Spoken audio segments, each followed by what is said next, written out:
খবর পাইলাম যে আগুন লাগছে, আমি সঙ্গে সঙ্গে চলে আসছি। তখন সম্ভবত 1:30 বাজে। আমি শুনলাম যে কুরিয়ার ইউনিট থেকে আগুনটা লাগছে। আসার পরে কুরিয়ার ইউনিট থেকে আগুনটা লাগার পরে ওখান থেকে পুরে 3 নম্বর গেট, ইন্ডাস্ট্রিয়াল গেট, এখানে আসছে আগুনটা। তখনও মনে করেন যে নিভাইনের কোনো মানে আপনার মনে করেন যে ফায়ার সার্ভিসের কোনো গাড়ি তখন ঢুকতে পারে না।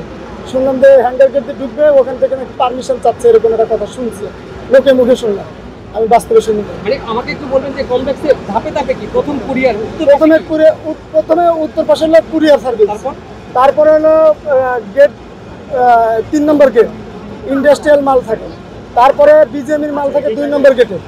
পদ্মা সেতু, মেট্রো রেল এবং এলিভেটেড এক্সপ্রেসওয়ে নির্মাণের গর্বিত অংশীদার বসুন্ধরা সিমেন্ট। আর তারপরে কমার্শিয়াল মাল আর ফার্মাসিউটিক্যাল মাল থাকে। এই যে আগুন দেখতেছেন 1 নম্বর গেটে, এইখানে এখন ভিতরে যে অবস্থা পুরো সব শেষ।